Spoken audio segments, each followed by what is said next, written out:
Oh my goodness, look at this. The Guardian. Half of Europeans see Trump as Europe's enemy. Dun dun dun. Now, I generally don't know if this is an actual post from The Guardian, but what I do know is that there is a lot of anti-American sentiment growing. Surprisingly so. I mean, as a European, I haven't seen so much anti-American sentiment since the Soviet Union collapsed. Like, there was a period of time after the Communist Revolution where the people in power were still kind of communist, just not in name only, and they really had this dislike and this hatred towards the West.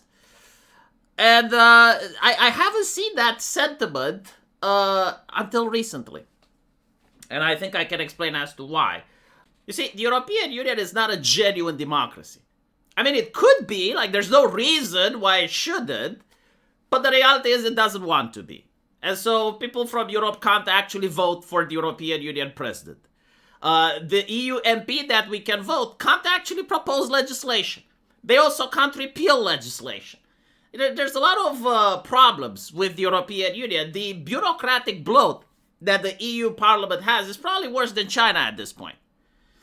And they have made a lot of decisions that were incorrect, especially embracing environmentalism, especially embracing mass immigration. And so many people notice that their livelihoods aren't as good as they used to be 6 years ago. And when you look at the European Union and you compare it to the United States, well, in the United States you have like two very different parties. You have the Democrats, which are left-leaning, and they're genuinely left-leaning. And then you have the Republicans, which are right-wing, and they're genuinely right-wing. Like, there's a massive difference between someone like Donald Trump and Joe Biden. And despite all that, you notice that these powers, like, take turns. You have Donald Trump, and then you have Joe Biden, and then you have Trump again, right? You got a Bush, you got a Clinton. Like, the transfer of power and the change of ideology is actually baked into the American system. Now let's look at the European Union.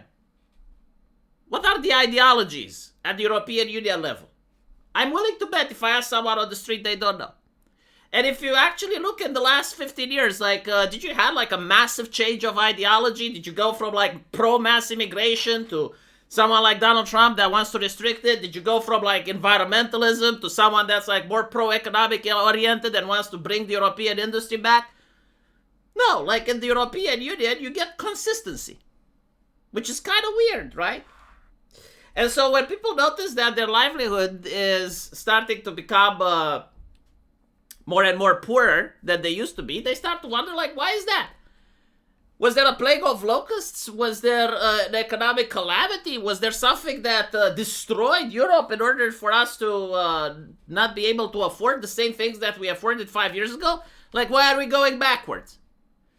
And so the European Union doesn't like people having these types of conversations, and they spill a lot of money into propaganda. Now, before, the propaganda was, you need to do what we say, because otherwise you're a Nazi or a fascist. Now the propaganda is, you need to do what we say, because otherwise you're pro-Russian. And for some reason, the European Union actually did manage to convince people that they're the only ones that keep Europe safe. Like, all of a sudden, NATO just doesn't exist. The European Union, as far as I know, doesn't have tanks. Some of the member states of the European Union do have tanks, but they're not the ones guaranteeing European security. What guarantees European security is NATO. And the reason NATO exists is because of the United States. And the reason that's a good thing is because if you look at what happened before NATO, we had World War II, which was started by Germany. We had World War I, which was started by Germany. And even before that, Germany did a lot of shit. Even before Germany was Germany, like during the Holy Roman Empire, they brought some of the most interesting religious wars that the continent has ever seen. I think it was like 25% of the German population that died to war, famine, displacement during those times. And so, like, it's actually a good thing that now you have a peace guarantee in the form of NATO. We don't need another army. But, of course, the European Union disagrees. The European Union wants to have an army. Who has the biggest influence in the European Union? Well, one of the nation states is Germany.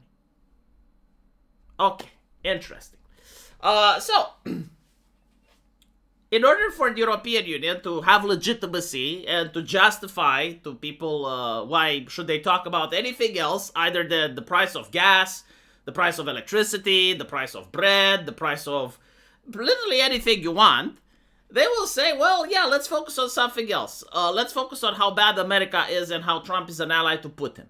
If Trump was an ally with Putin, why wouldn't he just give American weapons to the Russians then?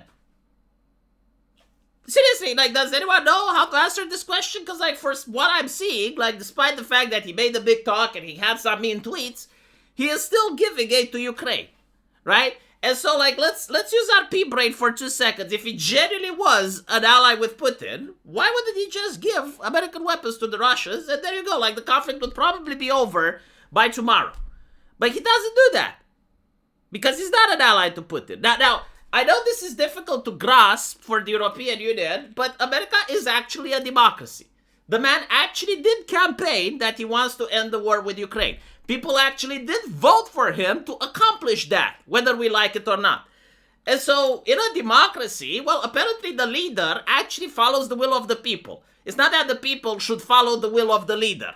The European Union is very confused when it comes to this. Because their way of doing democracy is to take Eastern European citizens from my country and put them in Brussels where they get 10,000 euros a month. So, like, they put them in an obscene amount of wealth, so they shut the fuck up. Like, seriously, what type of person would criticize the European Union if you manage to get that much wealth?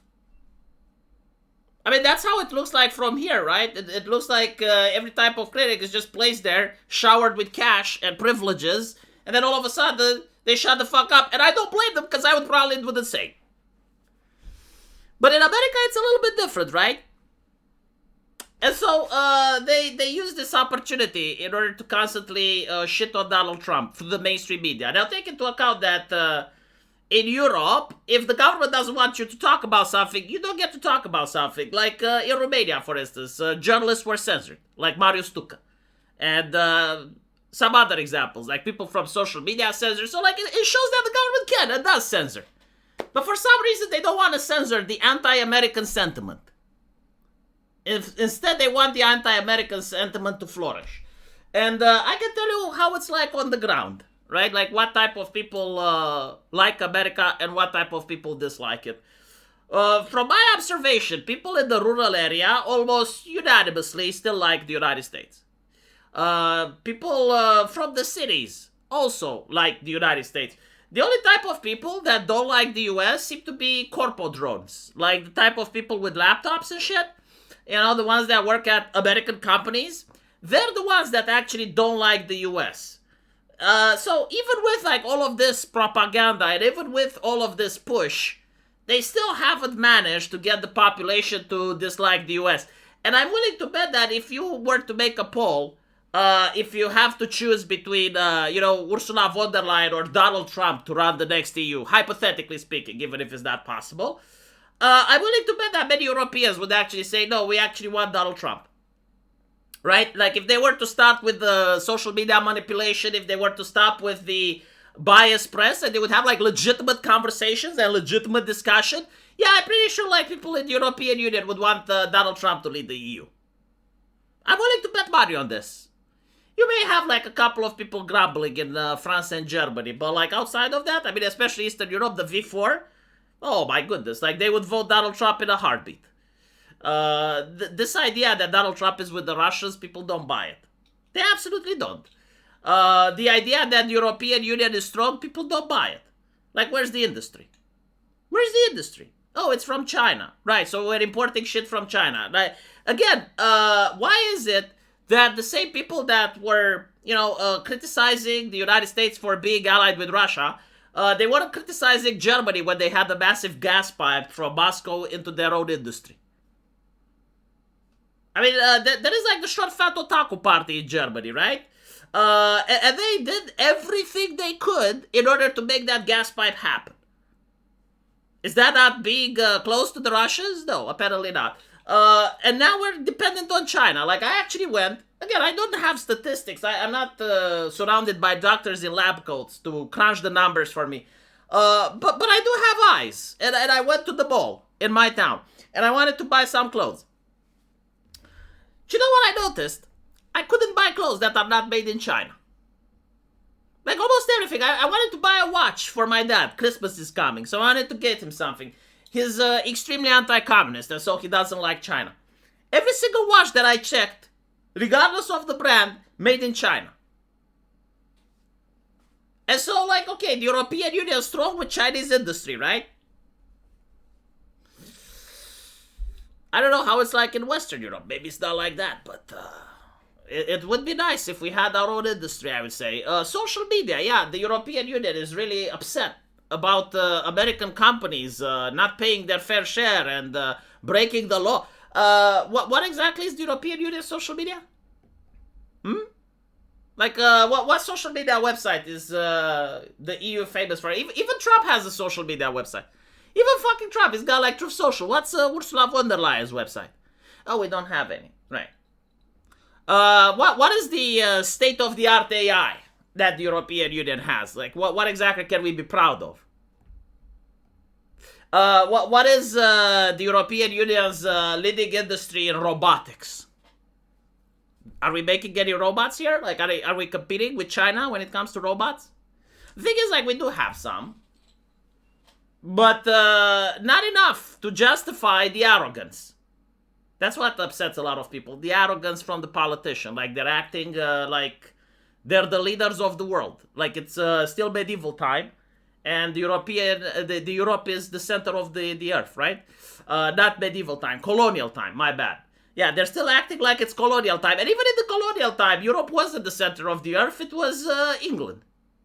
They were the ones that ruled the waves. But still, right, my message to my subscribers is that you should know that there is indeed a massive anti-American campaign. I mean, you probably see it yourself on X. And it's because they didn't like who won. They keep talking about election interference, but, well, the European Union would never interfere in American politics. They don't have preferences. They don't have candidates that they would support. No. The thing is, though, I am curious, like, what will happen after Trump. The idea of separating Europe from the US, in my opinion, is a big mistake. Anyone that supports it hasn't read history. Especially for people in Eastern Europe. Like, we consider Russia to be the Eastern problem, and we consider Germany to be the Western problem. Everything else is the interimarium, but America has always been fair to Eastern Europe. Like, throughout history. And so, we'll see. Hopefully this spurg out is going to stop. I hope that it's not going to damage relations too badly, because it would be a shame. Let me know what you guys think, though, and as usual, I will see you in the comment section. Take care.